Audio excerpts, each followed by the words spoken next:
Hi, my name is Hunter Gadwell, and I'm a graduate of Woodhaven High School and soon to be a freshman at Michigan State. I've always been interested in people, how we love, how we fight, how we create, how we interact. So naturally, I was always interested in my classmates.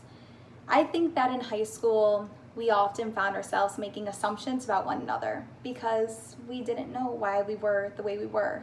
And maybe if we did, maybe if we took the time to truly listen to one another, things would have played out differently. And now that we're graduated, I think that time is now. I believe the most powerful way to create empathy is by listening to each other's stories, because maybe you might just learn something. What is your full name? Praher Pranav Dave. Caitlin Elizabeth Brown. Owen Christopher Brownie. Isa Aman Chaudhry. Alexandra Renee Sachs. Zachary Spencer Robinson. I'm Ryan Kalinda. Carson David Fordori. Emily Salaji. William Meadows. It's Terrence Nadeem Doyle. Jenna Kathleen Martin. Joshua Emmanuel Warren. Amanda Jewel DeBell. Kenya Monique Collins. Kasim Radwan Amin. If you could describe your experience at Woodhaven High School in one word, what would you say? It was average. Fulfilling. An evolution. Thrilling. Underwhelming. I'd say confusing. Jail. Fun. Experiences. Delayed. Unique. Interesting. Memorable. Adventurous. Was unpredictable.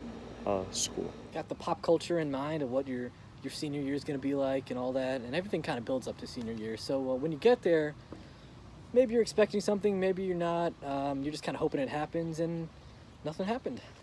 I just felt like after putting so much time and effort in and like trying to like be that person that always is like always involved, I was doing it to better myself in my future. So then looking back at it and like seeing like where it got me and what it got me, it was just like really underwhelming. Like I just feel like I especially the first 3 years, I was kind of shy and didn't really talk to as many people, especially How do you think others saw you in high school? Probably as just a normal dude. I don't see myself as someone who's special or really too unique. I mean, So maybe douchey, just 'cause Fat. So people that didn't know me probably think I'm super pretentious. Okay. And I probably am pretty pretentious. Okay. honestly, a lot of people probably didn't like me. Loud, crazy, funny, annoying. Class clown, like funny guy, or like he'd do anything. Did you like the person you were in the past? I don't really want to be like my brother, so I should make some better decisions. As I went through sophomore, junior, senior year, I definitely matured a lot more. Sophomore year, I was that guy, like, you tell me to do something, I'll go do it right now. I still am that guy in moments, but like now I'm focused more on like priorities and like self-respect, how I look in front of others. Just try to be more like of a genuine person. Mr. Jones is just he's a party everywhere he goes. Mr. Jones is just that guy. I want to be Mr. Jones. You just want to be like a ball of positive energy. Just a ball of positive energy, exactly. Love You it. said it for me. You shouldn't really want to be anyone else, because if you can be yourself, that makes you unique in your own way. You shouldn't try to be someone else. Oh, everyone thinks I drink.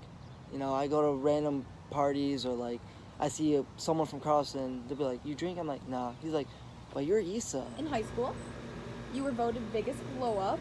Obviously, I was. You underwent a physical transformation, but did you have an internal glow up as well? I feel like I definitely did. Like I said, I feel like a lot of people didn't really like me or whatever, and I'm aware that it's a lot of people that I'm really good friends with now, and I feel like that was just kind of because I was reserved and didn't put myself out there and wasn't always the nicest, but I feel like I did glow up in that way where I was more open to people and just had more fun and met a lot of people who I would say are my closest friends today. Even in my family, the kids looking up to me, oh, you read the Quran really nice. What has hurt you the most? With anything Anything. in my life. It can be a person, an event, anything. I would say definitely growing up throughout high school. I would say probably me and my dad's relationship. We kind of got we were very, very close when I was like growing up, and I would say about 10th grade. And it's crazy what a sport can do too, because it was kind of all about sports for him. An event I was definitely hurt the most and was probably when my grandpa passed away.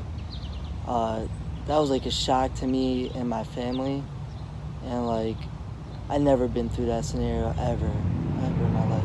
Have you felt? Like, honestly, like, physically hurting yourself isn't really, like, that bad.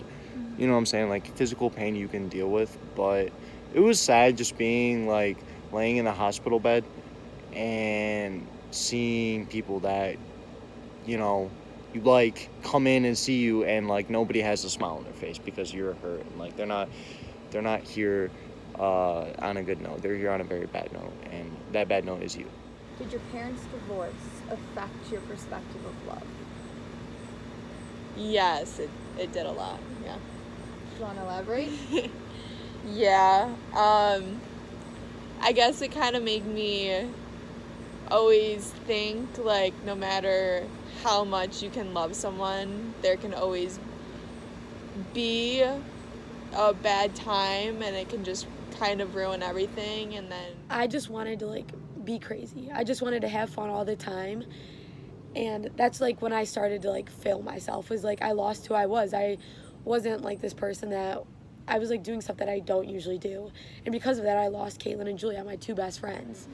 when you have people in your ear kind of telling you you haven't like done as well as we thought, or you put yourself out there as like this really smart person, and then like you don't add up to it. Like I would like be compared to all the time. I put so much like pressure and so many expectations on myself that I just feel like I'm constantly getting let down. But like, I lost my best friend, I lost all the boys because all they do is like pick on me so much, and that got to me. But I wouldn't talk to my mom about it. I wouldn't really show that to other people. In high school, a lot of people called you Mr. Hockey. Now that you're done playing hockey, do you find yourself struggling with your identity? No. Well, yes and no. I mean, I think when it comes to like all you guys and like all my high school friends growing up, I think I'm always going to have that identity.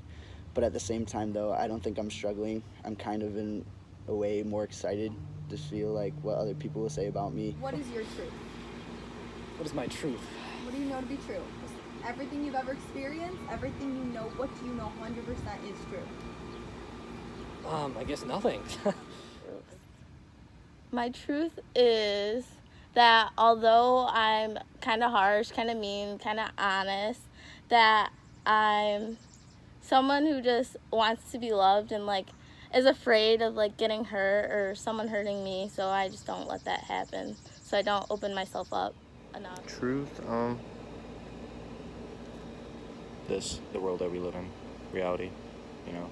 The further you drive away from that, then the further from truth you are, because that's the only truth there is that we're here. I don't know. This is hard. This is a hard one. I want happiness and fun. Were you playing hockey for him or for yourself?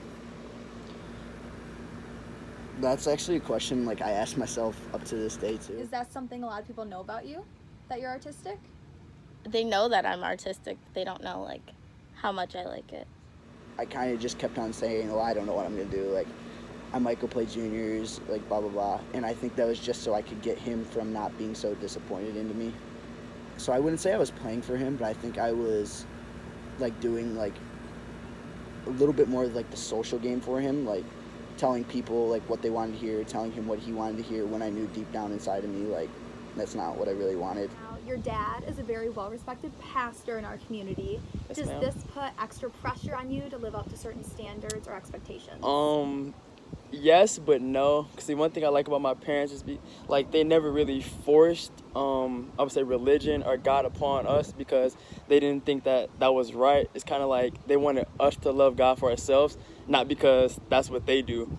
But it is like some things that I had to sacrifice that I just couldn't do just because of the way I grew up and who my parents are.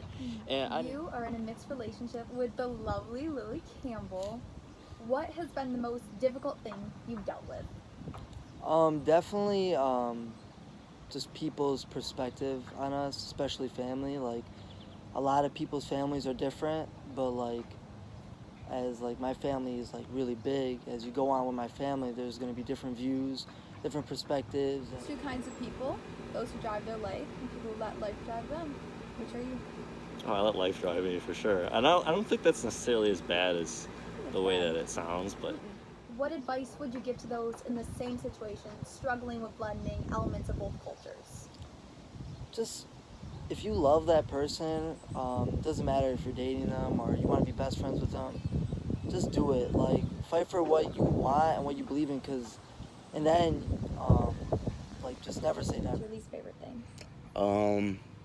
I feel like I could tend to like be confrontational sometimes and hold grudges when I should not supposed to. So that's something that I would want to work on. Looks. People see me as always happy.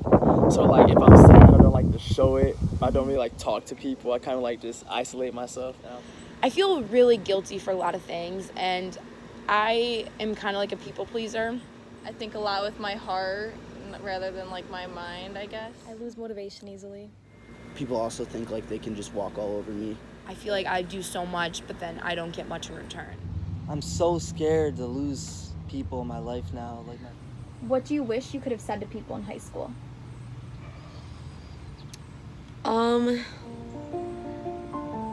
That I'm not as crazy and like loud and obnoxious as everybody might think. I can be like a chill person that will talk to you and like listen to your problems, because I feel like not a lot of people think they can come to me. But like I would never hurt anybody. There's more to me than just the outside. If you gave me a chance. So many things I wish I could change about myself, but I obviously can't, and something I have to deal with, and I have to deal with every day. But obviously I'm going to continue to grow, and I still got a bunch of years ahead of me. So Not everything has to be so cutthroat all the time. Just because you're doing the most for your high school and you're doing the most for your community and you're building that resume, it doesn't really mean you're going to get anywhere. And I think that was the hardest truth that I learned from high school. if you mess up, you learn from it, you grow. God is real. Try to love every person, even when it's hard. just be yourself and don't be afraid of what other people think of you, because chances are they probably aren't thinking about you at all. Just forgive and forget, I guess you could say, because there's no point in like having all that stress. There's no reason. Just ask God for direction and like ask Him why this is happening, because a lot of things happen for a reason. And Don't try to be cool. The coolest thing to do is when you don't try at all. Also, be mindful of others. Having more faith in yourself and like just like loving yourself a lot more. I might be a hippie, but like, who am I talking to here? I'll never forget you guys. I love you guys.